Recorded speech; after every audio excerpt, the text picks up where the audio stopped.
brought you by Silver Pumps and Motors.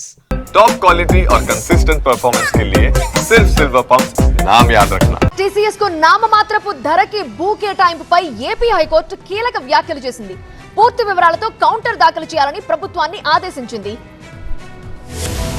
పెట్టుబడులు రాబట్టేందుకు సంస్థలకు రాష్ట్ర ప్రభుత్వం ప్రోత్సాహకాలు ఇస్తే తప్పేంటని ఏపీ హైకోర్టు ప్రశ్నించింది. కంపెనీల రాకతో రాష్ట్రానికి ఎంత ప్రయోజనం కలుగుతుందో చూడాలని సూచించింది. టీసీఎస్ కు భూ కేటాయింపును సవాల్ చేస్తూ దాఖలైన పిటిషన్ పై హైకోర్టు విచారించింది. విశాఖలో టీసీఎస్ కు నామమాత్రపు ధరకు భూమి కేటాయించడాన్ని పిటిషనర్ తప్పుపట్టారు. రాష్ట్ర అభివృద్ధి ప్రారంభ దశలో ఉందని టీసీఎస్ ను ఆకర్షించేందుకు నామమాత్రపు ధరతో ప్రభుత్వం భూమిని కేటాయించి ఉండొచ్చు. ఎంత రేటుతో కేటాయిస్తున్నారనేది కాదు, ఆ సంస్థ రాకతో రాష్ట్రానికి ఎంత ప్రయోజనం కలుగుతుందో చూడాలని హైకోర్టు స్పష్టం చేసింది. టీసీఎస్ 1370 కోట్ల రూపాయల పెట్టుబడితో 12,000 ఉద్యోగాలు కల్పిస్తుందని ప్రభుత్వం చెప్తోంది. ఐటీ వృద్ధితో హైదరాబాద్, బెంగళూరు ఎలా ఉన్నాయో చూస్తున్నాం కదా అని హైకోర్టు వ్యాఖ్యానించింది. లీజు పద్ధతిలోని టీసీఎస్ కు 21.16 ఎకరాల భూమిని కేటాయిస్తున్నామని రాష్ట్ర ప్రభుత్వం తరపున ప్రభుత్వ ప్రత్యేక న్యాయవాది హైకోర్టుకు తెలిపారు. భూమిని విక్రయిస్తున్నామన్న పిటిషనర్ వాదనలో వాస్తవం లేదన్నారు. పూర్తి వివరాలతో కౌంటర్ దాఖలు చేయాలని ఉన్నత న్యాయస్థానం ఆదేశించింది. ఈ దశలో ఎలాంటి మధ్యంతర ఉత్తర్వులు ఇవ్వలేమని హైకోర్టు స్పష్టం చేసింది.